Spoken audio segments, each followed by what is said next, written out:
Hoje é sexta-feira, estamos nos aproximando de mais um final de semana com a graça de Deus e o texto da nossa meditação se encontra no primeiro livro de Samuel, capítulo 1, versículo de número 10, que diz assim: Levantou-se Ana e com amargura de alma orou ao Senhor e chorou abundantemente.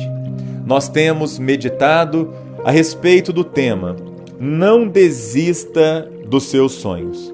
Temos aqui uma mulher que tinha um sonho de ter um filho e ela era estéril, busca ao Senhor em oração, de acordo com o texto que nós lemos, e ela derrama ali as suas lágrimas no altar do Altíssimo.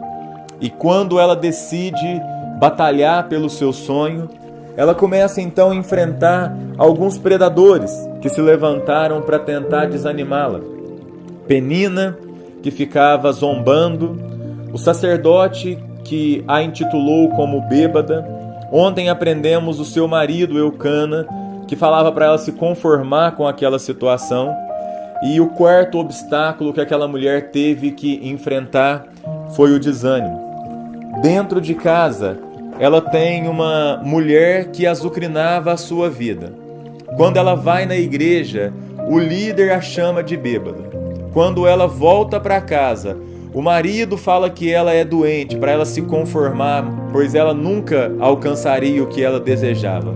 E quando nós olhamos, todo lado que Ana ela voltava os seus olhos, tinha alguém para dar para ela uma palavra negativa, para dizer que não tinha jeito, para dizer que não tinha saída, para dizer que não valia a pena continuar lutando, que não tinha solução, que não tinha alternativa, que o melhor era ela se conformar com aquele problema. Mas em momento algum, Ana se dobrou ao desânimo. Ana, ela buscou a Deus e ela acreditou de todo o seu coração que Deus poderia fazer um milagre na vida dela. Ela sabia que o papel dela era o papel de orar, era o papel de buscar, era o papel de acreditar, e ela sabia que quem poderia fazer um milagre era somente Deus. Ela, como uma serva, ela fez o que competia a ela. Ela orou, ela chorou, ela buscou, ela derrotou os predadores e ela sabia que o restante só podia ser feito pelo próprio Deus.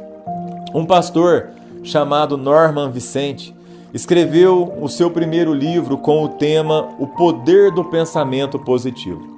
E ele foi em várias editoras tentando alguém para publicar a sua obra, mas ninguém quis.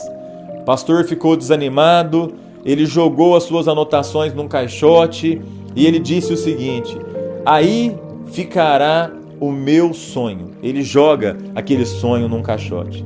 A sua mulher, Dona Ruth, uma mulher crente, otimista, olhou para aquela situação e decidiu lutar pelos sonhos do seu marido.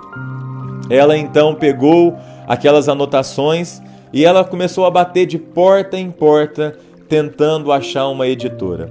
Até que ela conseguiu uma editora e na primeira edição do livro foram vendidos 10 milhões de exemplares.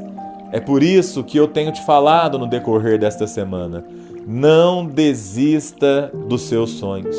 Na saga política americana, um homem que marca muito é Frank Roosevelt. Este era um soldado, um homem guerreiro que batalhava em prol dos seus ideais também. Ele tinha um sonho, e o sonho dele era ser presidente dos Estados Unidos. Mas quando ele tinha 36 anos de idade, ele ficou doente, ele virou paraplégico, numa cadeira de rodas, e alguém falou para ele o seguinte: desista do seu sonho. Ele respondeu: jamais, eu não posso desistir. E ele viu o sonho se tornar uma realidade na sua vida.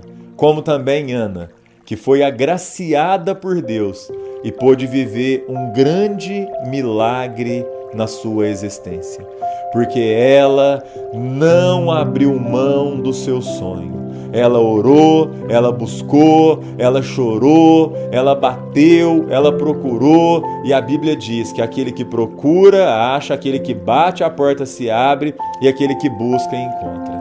E eu quero encorajar você nesta sexta-feira. Não desista dos seus sonhos. Não permita que os assassinos venham matar os seus sonhos. Não permita que os predadores venham roubar o seu desejo de sonhar. Continua orando, continua chorando, continua acreditando, continua fazendo o seu papel. E o mais, o nosso Deus fará. E você vai contemplar as maravilhas dele como Ana contemplou. Vamos orar? Deus, muito obrigado por esta semana, muito obrigado por esta palavra tão oportuna, muito obrigado, Pai, porque muitas vezes nós deixamos tantas e tantas coisas no meio do caminho, mas nós queremos, Pai, alimentar o nosso coração com esta palavra e não desistir dos nossos sonhos em hipótese alguma, porque nós sabemos que o Senhor é um Deus que realiza sonhos através da oração do seu povo. Nos abençoe, Pai. É o que nós oramos e pedimos em nome de Jesus. Amém. Um grande abraço e que Deus abençoe o seu final de semana.